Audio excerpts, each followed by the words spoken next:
Good morning, everyone. Happy Sunday. Welcome to Sunday Brunch. Before we get started, I want to let you guys know, in the Service Dog Prep Facebook group, we are having yet another awesome and amazing free live workshop, the Unstoppable Service Dog Workshop. I know a lot of you guys have taken it before and are super pumped to do it again because there is a lot of great information in there, as well as training challenges, which is the fun part where I get to see everybody submit their videos and help teach their dogs get past a lot of the training roadblocks that they've already been getting past, that they are able to now get past, such as automatically leaving things alone, getting started on loose leash walking, automatic eye contact around other dogs, and any other distractions that your dog might be struggling with. Maybe it's squirrels, maybe it's leaves, maybe it's other people. And of course, the automatic calm behavior. Your dog just naturally settles into beautiful calm behavior without the use of force, shock, prong, choke, or electronic shock collars. So I'm getting really excited about that. And if you guys are not already part of the group, it is Service Dog Prep. That is a Facebook group here on Facebook. So if you're interested, make sure to join me live there.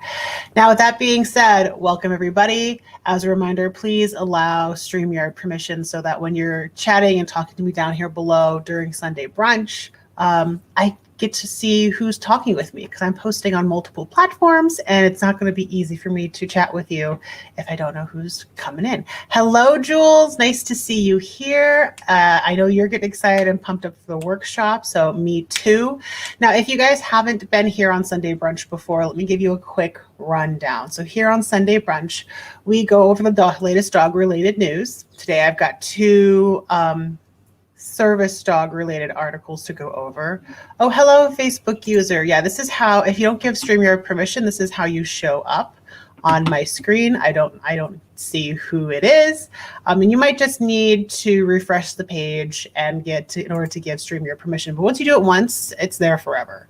Well, I can see you from there on in.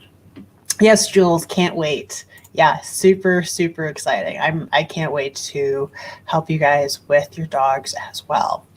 So today here on Service Dog Prep. Nope, that's tomorrow. That's tomorrow's spiel. Today on Sunday Brunch. If you guys don't know, if you've never visited Reddit before, that comes after our stories. And Reddit is, how do I put Reddit? If you've never been on Reddit, it is a giant chat board where people from all across the world kind of conglomerate and talk about anything and everything under the sun. So that being said, you never know what you're going to come across on Reddit. If you're sensitive to certain words, certain topics, I suggest you bow out, because you never know when it's going to come up on Reddit. Okay, so I will give one more warning before we start going on to Reddit, but this is going to be your first warning just to let you guys know. Yeah, absolutely. Okay, so let me turn this on real quick. I'm going to shrink myself down. There we go. A little bit smaller there. Okay, so here we have a news article from Daily Health Tribune. Not familiar with that, but okay. They're using a common stock image for their banner page, which I'm very familiar with. It's like the standard stock image page that all WordPress websites start with. So anyways, just noting that. So this was posted yesterday, how assistants and therapy dogs can help with autism. Now, because they're putting assistants and therapy dogs, I'm assuming they mean service dogs, right? So autism assistance dogs is typically, that's like equivalent to a service dog. And therapy dogs, I hope they get this right in the article, because I gotta tell you, when people have to start having to use two different terms, they might sometimes interchange it, and then I have to hold on, slow down. It's not, that's not what it is. And sometimes at the end of the article, I give a little rating, okay, this article is almost good, but we'll see. I'm hoping they keep everything straight here. So let's see. Oh Lord, that's pretty long. Okay, let's see. Let's get the highlights from here. The benefits of living with animals, both on an emotional and psychological level, and even on a general health level, are more than proven. These benefits are even more visible when it comes to assistance or therapy dogs, where the animals are specifically trained to support people in need. Among these people, we find those affected by ASD, autism spectrum disorder. That is why oh my goodness, this word, Bocallan? Is it Bocallan Foundation? Which is dedicated to training assistance dogs, has a specific program of assistance dogs for children with autism, a program with which Royal Canin actively collaborates. So that's a first. I've never heard of Royal Canin supporting service dogs before. Like Purina's everywhere. I'm surprised Royal Canin's coming in on that. The Royal Canin team and Tio Marskell, director of the Bocallan, explain what this program consists of and how assistance dogs can help children with autism. Okay, so it's coming directly from somebody with the organization. All right, my confidence is boosted with this article already. What benefits do they bring? An assistance dog for children with autism is very supportive in many ways, both emotionally and sensory, and in terms of their road safety. Animal-assisted therapy provides benefits that can be psychological, cognitive, or psychomotor and help improve communication and socialization of patients. For example, it can help control runaway behaviors through anchoring, a quite common behavior. It's also quite controversial for the health of the dog, which he doesn't seem to mention. In addition to controlling stereotypes, facilitating road safety.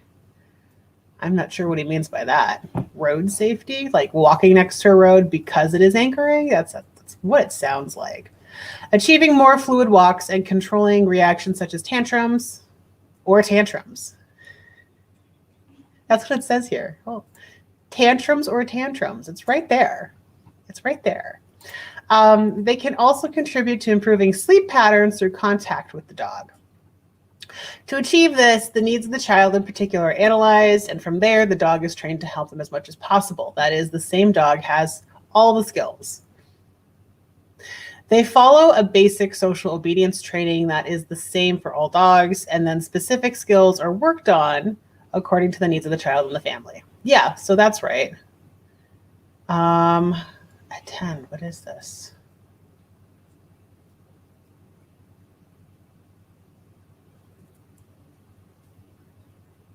Lifeguard dogs for people with diabetes and autism, so that a correct and optimal evolution can really be seen. It is recommended that the dog be incorporated into the life of the person since childhood. And this is important for a number of reasons, including that the dog would never tolerate running away behavior from an adult. It doesn't make any sense. And also, I mean, and what part in childhood, right? Because if your dog, especially if you're like a typical lab or maybe even a golden, which tend to be super prone to cancer, depending what strain you're going with. I mean, that's risky business, especially if you have a young child. Maybe they're 6, 7, or 8, right? And then maybe that dog quite typically get cancer midlife, maybe 6 or 7 years old. That child is now a teenager, already going through a lot of raging hormones and a lot of, stress and changes and mood swings.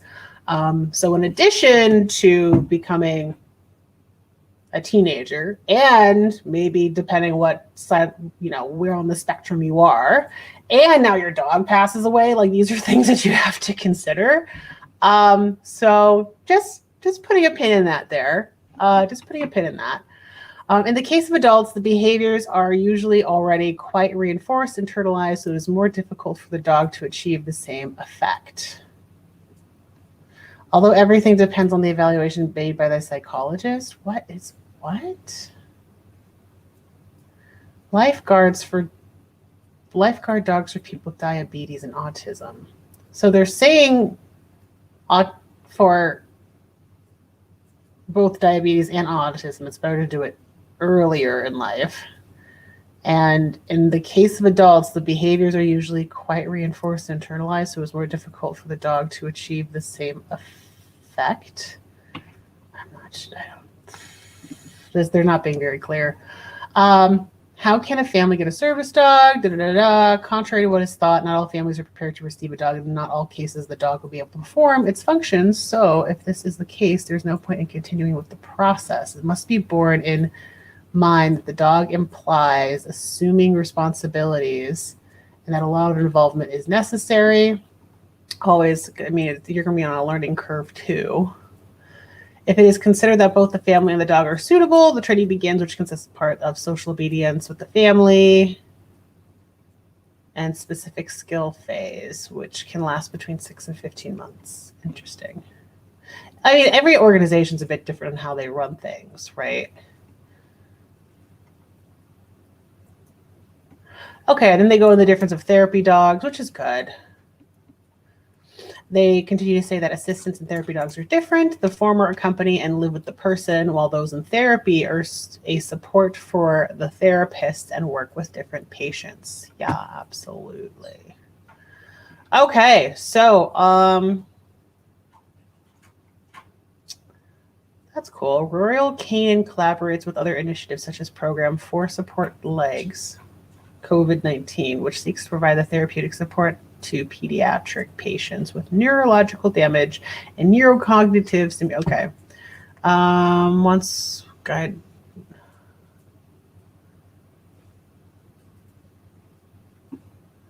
Okay, interesting. Well, I don't know. What do you guys think? I don't know. Like I don't know. I feel like the writing flows a little weird. I mean, we did jump around a little bit, but still, it still flowed weird. Like, you should still be able to understand what happens in a paragraph when you jump to a paragraph. I don't know. What do you guys think? Okay, that was our first article. A bit confusing, right, Jules? I know, a little odd. Okay, next article. This is by Eyewitness News 3. Video. Local boy navigating through life with autism shares strong bond with service dogs. This is a very interesting looking golden to me. And he always has this permanent line across his face and in between his brows. Oh, he also has this little mohawk here. Like, I know some goldens have these little mohawks and stuff, but I've never seen so many so pronounced on a dog. Just interesting. Okay, let's play. 4.5 years ago, we introduced you to a boy with autism who got a service dog that would change his life. That dog died unexpectedly, but today there are new beginnings and new hope. Love this. Channel 3 Eyewitness News reporter Patricia Del Rio has followed Timothy's story for all these years, and she was there today when he got a new best friend. This was Timothy Esslinger in 2016 when he was 9 years old and getting his dog Sky at ECAD, a service dog training facility in Winsted, Connecticut. It was love at first sight, and over the years, Sky has helped Timothy navigate life with autism. Sky did a lot for us. Timothy was a flight risk. There's no way Timothy at that point would ever stand here like this. If he saw a car, he would bolt to the car. Safety was a big concern. Sky would become part of the family, going on vacation with Timothy, his parents and siblings, celebrating holidays, but all the while helping Timothy and becoming his best friend. Timothy is nonverbal. He tries to approximate some words. Very clearly, he would say Sky, or got Sky. Very good. But recently, that bond suddenly broken when Sky died of cancer at just 6 years old. It's been hard on the family, and especially Timothy. Timothy, outside family doesn't have friends. So Sky was his friend. So not having Sky really working, he definitely became, more dangerous to himself. But today, 14-year-old Timothy is getting a new beginning and a new best friend. Timothy is bringing home Clover, a 2-year-old golden retriever also trained at ECAD. The organization's founder says she had offered 6 different dogs as options for Timothy, but with Clover, there was an instant bond. This photo captured the moment Timothy first laid eyes on Clover. Pretty much did this, and then, oh, no, not that one. Oh, yep, this one, and then he got the Clover and it was done. Today, Clover is with Timothy and his mom, Janine, in stores to see how they react around people. Clover, down. Yes. They do beautifully, and Clover is ready to go home with them. She's visited their house before and already knows how to calm him. Timothy was crying on the couch, and she actually jumped up, kind of nuzzled under him, and he got so distracted he just started petting her and stopped biting his hand. So that's what we hope going forward will continue. Sometimes in the road of life, you need a leg up. And in Timothy's case, he needs 4 legs up and a tail. But together, they will get through life as pals. I'm Patricia Del Rio in Canton, Channel 3 Eyewitness News. I think that was cute. Especially when, what was it? She mentioned the dog's name, Clover. And he was like, Clover! Yeah, I like that. That was super cute. So, I mean, really, again, like it kind of drives home the point from the last article where, you know, they only had the dog for 4 years. The dog lived to be 6 years of age before it passed away from cancer. And clearly, you know, so what was his name? Timothy. Timothy is now 14 and luckily was paired with another dog from the same organization. But like, I know a lot of organizations too with service dogs, sometimes they don't last very long. Had someone reach out to me the other month about, hey, we got a dog. And then like 6 months later, like we didn't have any help because the organization like went under and they were no longer around. And the dog also was exhibiting some really odd behaviors too. And I'm like, the dog was not mentally in a good place. Anyways, I don't know why.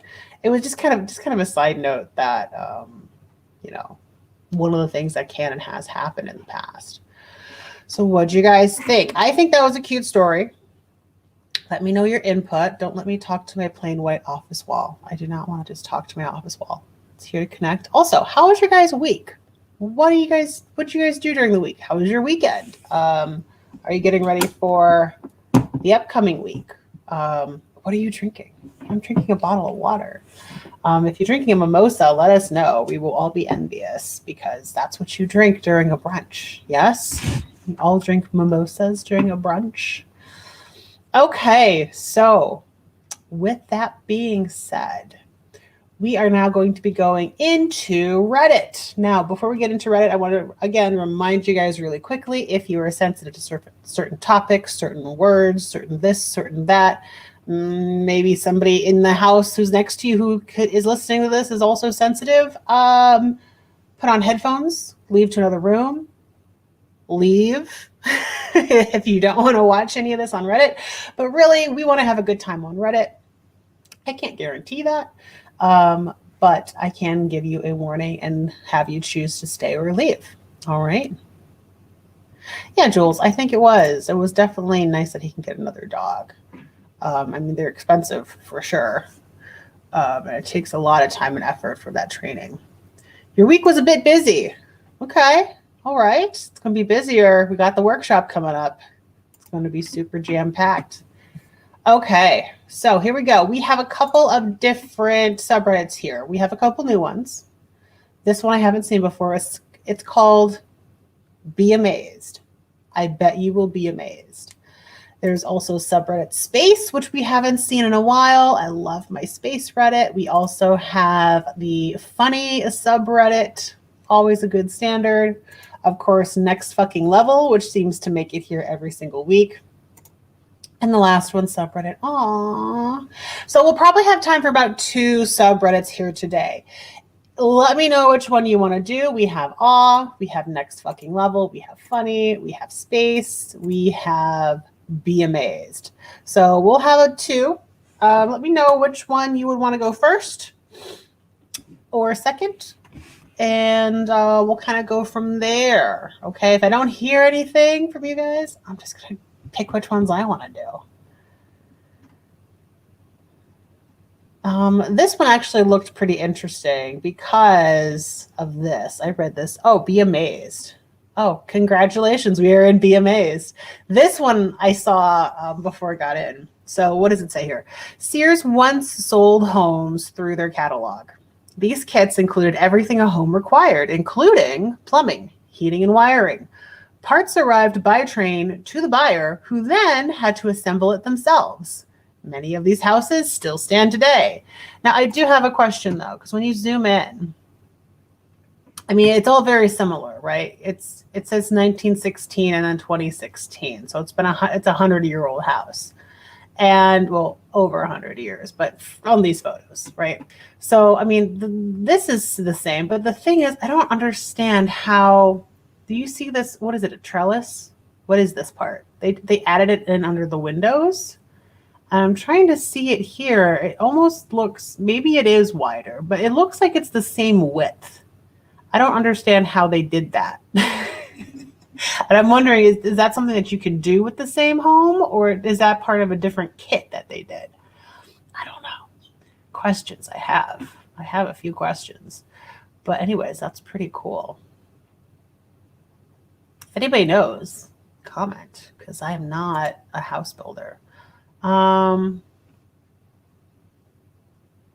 Only 14 years after the Choctaw were forcibly relocated to the Trail of Tears, the tribe, though they had little to give, donated $170, which is over $5,000 today, to victims of the potato famine in Ireland. The generosity created a bond between the two people that lasts today. In 2018, Ireland created a scholarship for Choctaw youth, telling them your act of kindness has never been and never will be forgotten in Ireland. Oh, that's nice. Hold up. I haven't heard of that before. Has anybody heard of this? Jules, have you heard of this?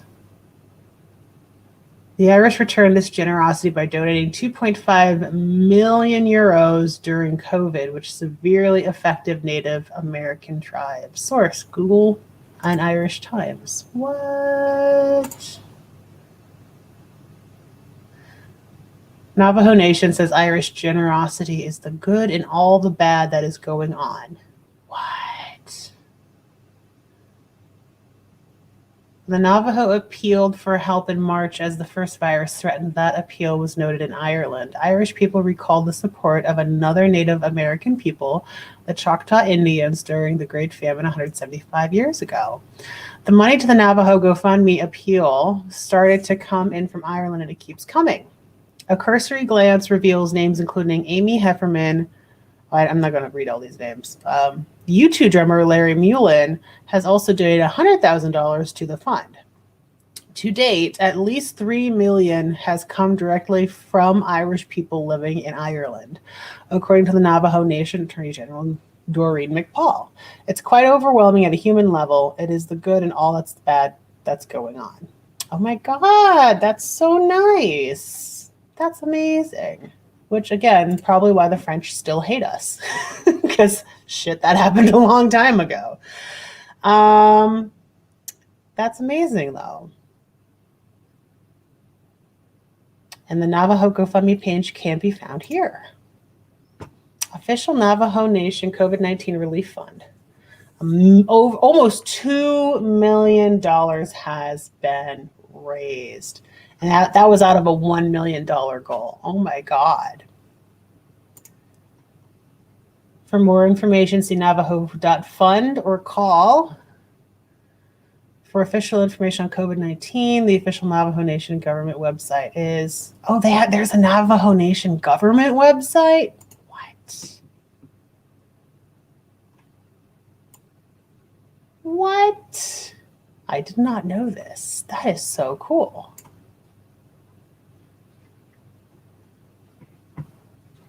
Oh, way too much pop-up though. Like that's a little much. Woo-hoo-hoo. Public health emergency order, continuing the safer at home public health. So is this like so it's literally like, wow, that's so cool. Huh. That is so cool.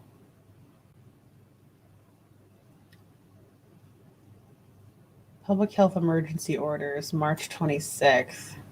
Oh. The nation is experiencing a low number of newly daily cases with a slow infection rate. The safest place to be continues at home.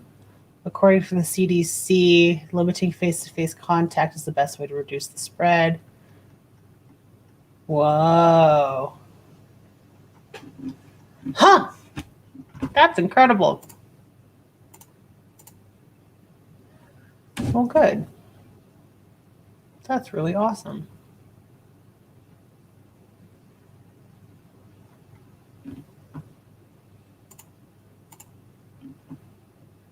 There you go. One good turn gets another. That's amazing. Harvard Law Review. This was posted an hour ago. Oh, it's so small. Let me zoom up on this. I can't. There we go. Sort of. In 1956, Ruth, is it Bader or Badler? I can't tell. I don't know this person, obviously. I'm too young for that. Enrolled in Harvard Law School, where she was one of 9 women in a class of 500 men.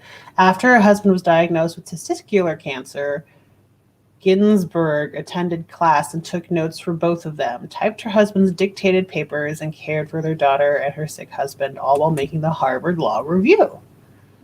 Really? I had no idea where that originated from. That's a badass woman.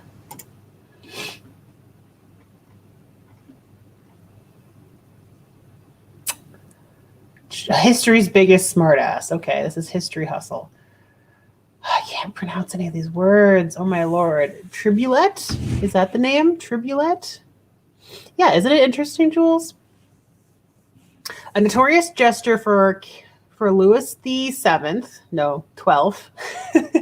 and Francis I once slapped the king on the butt, which greatly angered him, but then was given a chance to be forgiven if he could think of something more clever. He said, "I'm so sorry, I mistook you for the queen." When he was sentenced to death for making fun of people, he was allowed to choose how he would die, so he chose to die of old age. The speechless king let him go.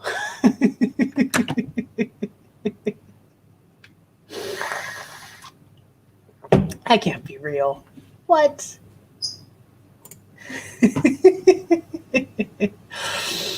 Anyone Snopes or fact check has Wikipedia mentions it with citation. Looks like a repost. I've seen this image 16 times. Source very much required. Tribulate responded, "I'm so sorry, Your Majesty. I didn't recognize you. I mistook you for the queen." And that's on Wiki. I remember hearing this very story on Aaron I don't know how to say that word. Excellent Cabins of Curiosity podcast. Okay, well, they say it's sourced on Wiki here somewhere.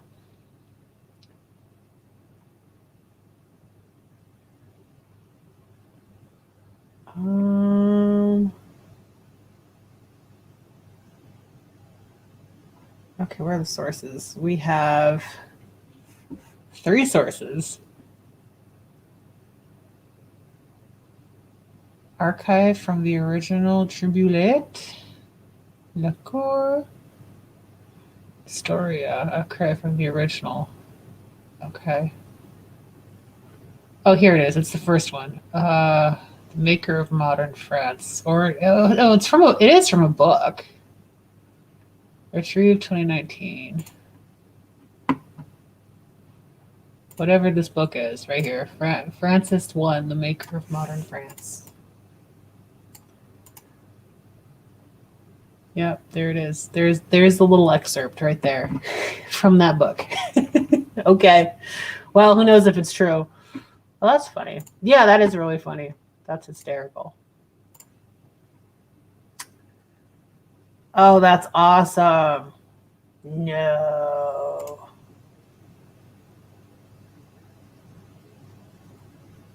That's so cool. I could watch that a few more times. That is so cool.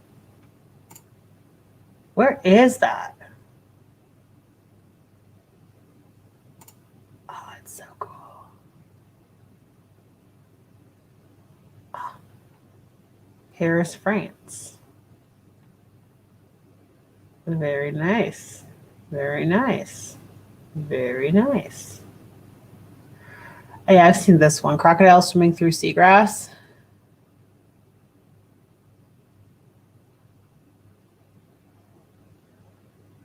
Yup.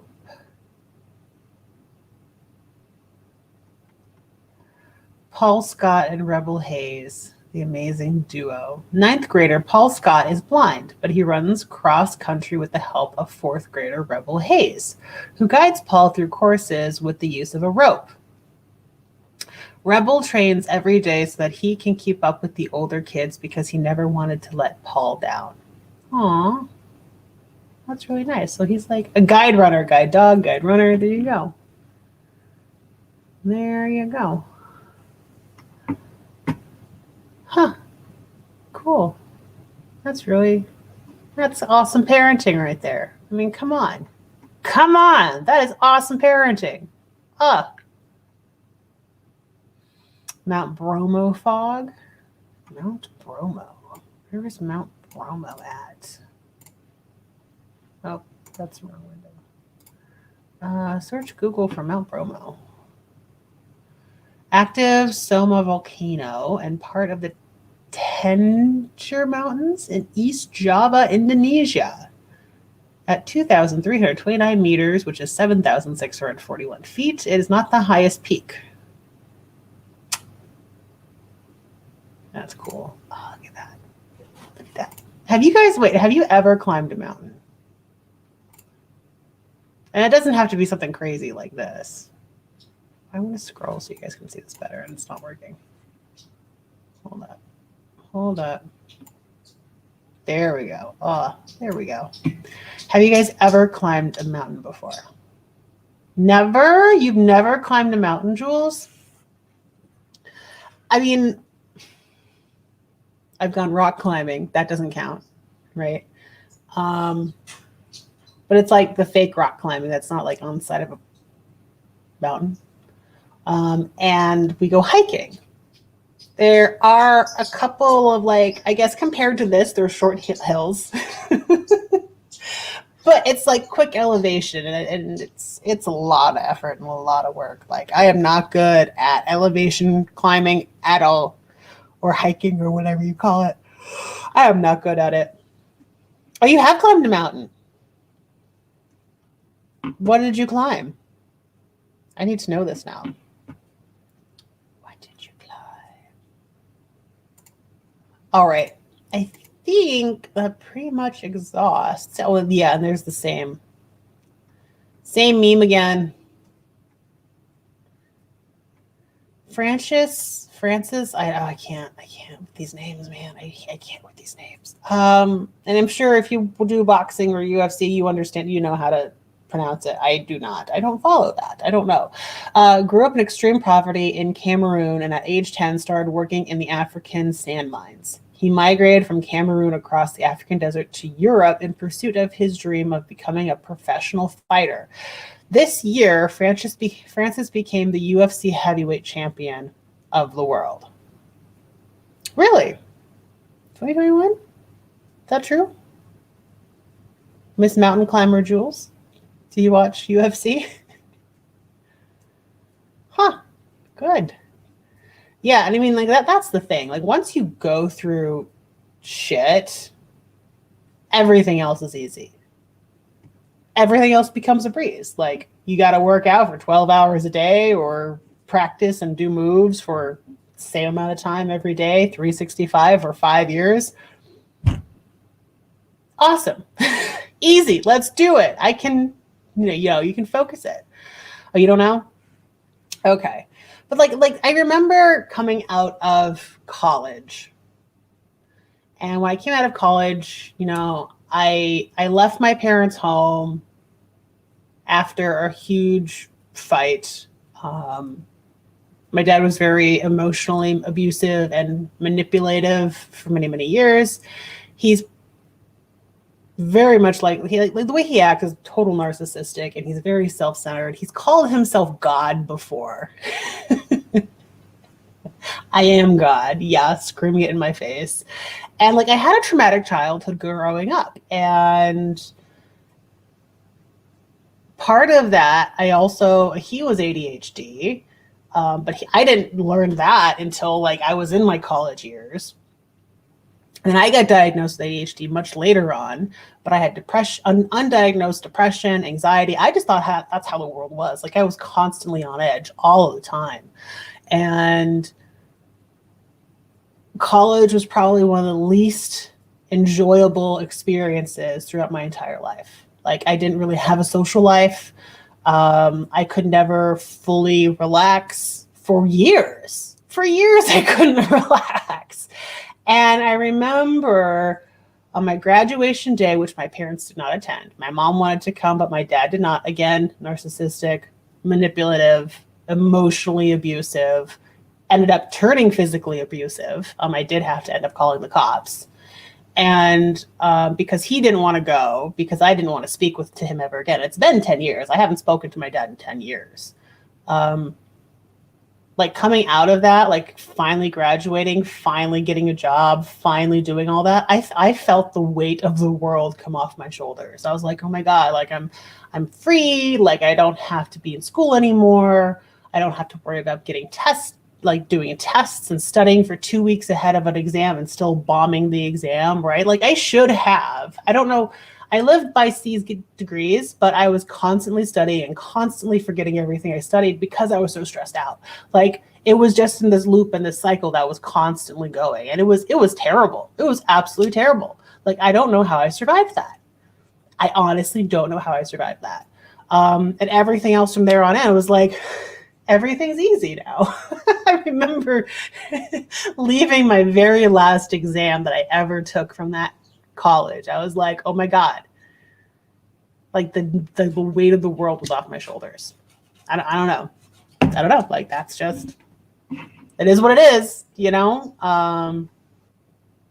Definitely wish I had some help and more set up for emotional help from my parents, but you know, you're stuck with what you're stuck with. So here I am. Hello, teaching you guys to train your service dogs online. All right, so I kind of want to go into another subreddit, but yeah, good for him. Go Francis. Again, if you live through whatever in your life, everything else is easy. Everything else is easy. We've got subreddit space, funny, next fucking level, and subreddit. Now, anybody else? I know we got a couple people here. What do you guys want to go over? We have room for one more subreddit. I'm always down for next fucking level or funny. That's always a good one. Space is kind of cool. It's a little existential. There's usually a lot of rabbit holes we get stuck down to with stuff like space or the science subreddit, because we start going off and Googling stuff like, oh, what's that? I haven't heard that before. Any votes? Any votes? Anybody want to chime in? Like this one, Saturn's icy moon. Again, a word they don't know how to pronounce. And Enclatus? Enclatus? Sounds kind of like Enclatus. I don't know. And there's a satellite. Yesterday morning, I captured one of my favorite pictures ever. The International Space Station caught perfectly against the terminator of a barely illuminated crescent moon. Full pic in the comments. Next fucking level. I like it, Jules. I like it. I like it. Let's do next fucking level. Okay. Expanding drawings. Okay. Hello. Oh, that's awesome. Yes. Can we do it with like do we have to do anime?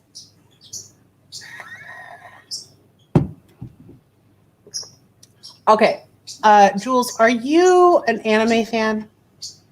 Are you into anime? Naruto and whatever the heck these other ones are. Maybe it's all Naruto. I don't know. I don't watch Naruto. I mean, I do know, and I've watched, and I've started watching a second time Attack on Titan, which, by the way, did they come out with that second season at all for Attack on Titan? Or did that just not, is that just never going to happen? Because I remember watching it like way back in college, maybe before college. Of course, that's just a classic. Like, you have to watch Attack on Titan. But yeah, let me know. This is pretty impressive. So I saw this one when I was clicking in. Leigh Holland Keane lifting the legendary 733-pound Din. I think that's how it's pronounced. Din stones. Second woman ever to do so. And you can see they got the knee brace, they got the back brace, they got the, I don't know what those blue things are. Hold up. I guess it's just a wrist brace so that your wrist don't pop off. But yeah, that's a lot. Good for them. Good for her. Awesome. 6-year-old skater Paige Tobin. No. Look at her. She's got a little tutu fairy dress. She's got her skater socks on. Little cheetah helmet. I want to see the bottom of your board, girl. Oh, that's scary. I would never. She's got more balls than I ever would. Look at her go. Shoot. That's awesome. She's going to be good. She's going to be good. Like, if that's not what she does for the rest of her life, I don't know. Do the double backflip. You have seen that, Jules? Yeah, that's pretty awesome. Oh, wow. Jesus Christ. Every time he does it, he's like, oh my God.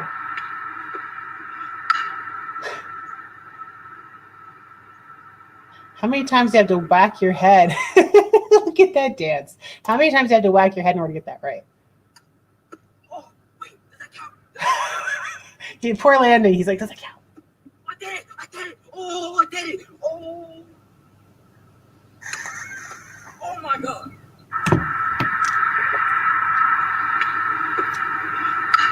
And this has got to be like, what, I think 5 or 6 times total. It's probably all that he's done it up in his life until now. I mean, he gets excited every time. I love it. The father's reaction time to save his 2 children's lives. So there's a kid. This guy's got a bike. Oh my God. He's lucky he turned around. Doing something with his bike. 2 kids. Yeah, 2 kids are walking by, but I saw him only pick up 1. No, I think, yeah, he got both of them. Okay. He got both of them. Wow. That's terrifying. I wonder if that was on the news somewhere. Parents have a natural 6th sense. The man's amazing. Really glad. Dad reflexes. Oh, there's a subreddit called Dad reflexes? No.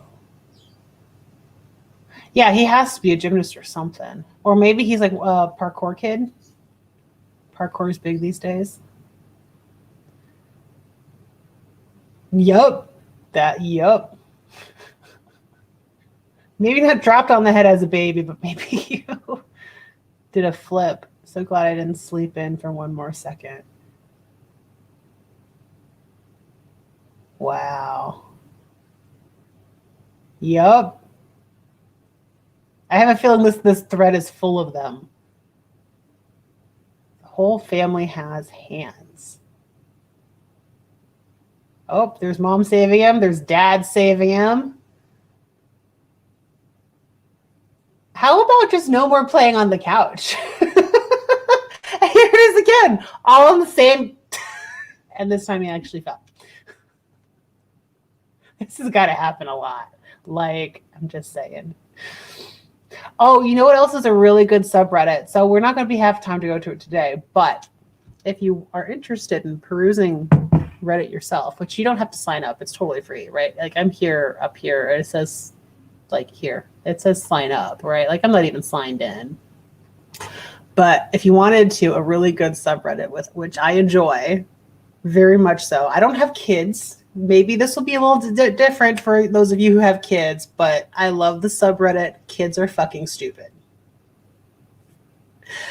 Just putting it out there.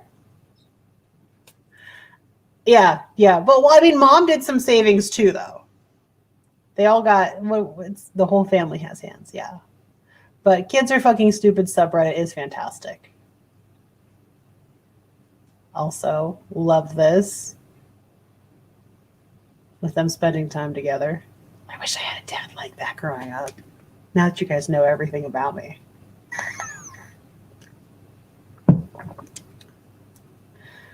Oh, here's another one. okay. Here's another one. Is he going to fall backwards because he's trying to disappear? Oh, nope. Bad idea, Dad. Nope. Yeah. Yeah, no, he's going to keep going. He could be a little quicker. You could just let go. That was pretty good. No, that was pretty good. So you got a male giraffe, just lift him up. I mean, there's more muscles up and down that neck than there is in your entire body, like pound for pound, man. That was pretty awesome, though. That was pretty good. They should make a ride like that. Like, you better hold on if you fall. Not going to be good. We just saw this one. Down with a sliding sled shed save. Oh, okay, yeah. Yep. Went off course. Run fast, Dad. You're lucky that wasn't a super steep hill. You can catch up to that. Always amazed by the fast-thinking, quick actions a person can have in a sudden crisis. Oh. Yup. You're lucky you didn't fall on top of that baby with the way that was going. Really lucky. Well, like, that's the thing, right? I'm the kind of person that, I don't think twice when, either someone's in danger or, hi, puppy. Someone's in danger or someone passes out or someone cracked a head open or whatever, right? Like, if there's something that needs to be taken action of to either prevent something bad from happening or to respond to something that's bad that already happened, like, I'm there. Like, there's no 2 seconds about it. Like, I'm just like shortest path to best option, right? Like, I just know what to do in that kind of situation. I'm trying to think what. Like, there was a couple instances when I worked at a theme park where, actually, there were a lot of instances when I worked at a theme park. Who am I kidding? Like, so I used to work at Busch Gardens, right? I worked there for a little over 4 years. And I mostly worked in the rides department. And, like, there was one parent who was from South America, maybe Argentina. And the kid didn't want to go on the water ride, but he was already on the water ride. And the dad's like, they were seeing this hill coming up on our water ride. And the dad's like, it's okay. You don't have to do it. And there's a platform right next to it for the operators to use and the mechanics to use when the ride was like bad. And he said, it's okay. I'll just go hop over here onto the ride and I'll go, I'll come back for you. So this parent instructs his child to leave the boat. Mind you, this is a big boat that can hold 20 people. Okay, no, 16 people. It's a very large boat. And he instructs the kid to hop off the ride and stay on inside the ride. And the dad comes off after they go down the one big splash. He comes off the ride and he's talking to one of the attendants like, hey, where can I pick up my kid? And my attendant calls me because I was supervising the ride. And she's like, I don't know what this guy's trying to say. Like, he says, he's asking where to pick up his kid. And I'm like, what do you mean where to pick up your kid? Like, we have, something down at the front desk or where you can, do certain rides with your kids. And we also had another area that was for kids. And we're like, what are you talking about? And of course he speaks broken English. And I'm like, what are you trying to tell me here? And he says, no, like, I left my kid off. I'm like, okay, like, come here into this panel room. Like, what do you mean? Like, I'm like, where'd you leave your kid? He's like, before the thing that comes up. And I'm like, oh shit. Like, there's possibly a kid like on the portion of the water ride. And if he like falls off, like this giant boat could potentially run him over and just total like that's it for the kid. Like, what idiotic parent tells their child who's already on a ride to get off the ride during the ride? Like, that's something that just really angered me and angered a lot of other people there on the ride. And so, like, quick decision, I was like, okay, I don't know if this kid's here or not, but like the fog for this could be terrible. So I said, okay, like, we're just going to have to stop the ride completely. I told everybody on the ride, hey, hit the red buttons. Like, we're shutting it down immediately now. And then we're going to go investigate. And, you know, part of that, we also had to, you know, there were at least, we had 3 or 4 boats, depending on the day, on that ride. And depending on how things were running, you know, things could get backed up. They could get stuck. It might take 30 minutes or longer. Of course, if it's a hot day in Florida and you're on a water ride, people want to ride, right? And it could get stuck, and you might have to get, you know, maybe up to 60 so people off of this ride because you're shutting down this ride for the safety of this young kid. But it turns out there was a child at the base of those stairs for that ride. And we were able to return the child to the idiotic father. So I guess that's just, I mean, that's one example that really stands out to me during my time there, because like nobody had ever heard of such a thing ever happening on a ride before. But every once in a while, yeah, like head palm, Jules, head palm, total head palm. But every once in a while, like you would just get this weird anomaly of a situation. Like if I met that parent, I would slap him silly if I met him, because I mean, he just kept walking like, okay, here's your kid. And he started acting like it was normal. And I'm like,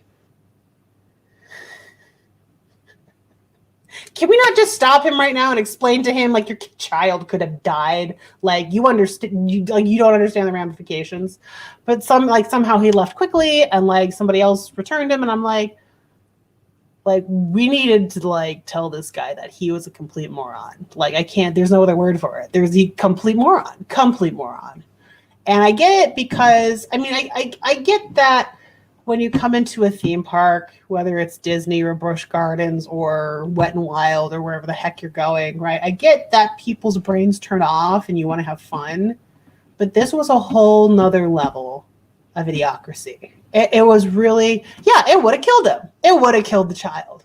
And it wasn't until, you know, a couple of boats had already passed that he had told us. I'm like, this is not a place where you drop your child off. Yeah, I just can't. I just can't. And this is just continuously.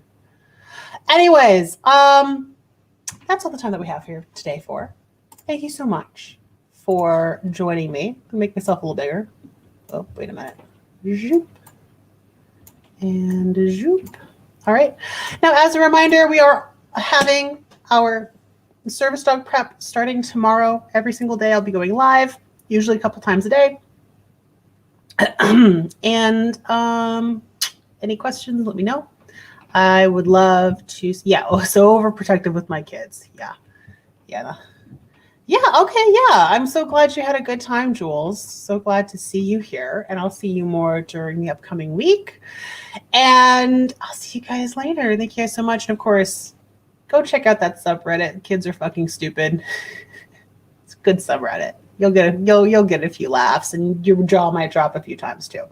Anyways, thank you guys so much. I hope you have a great day, a great Sunday, and I will see you tomorrow in Service Dog Prep. Bye, guys.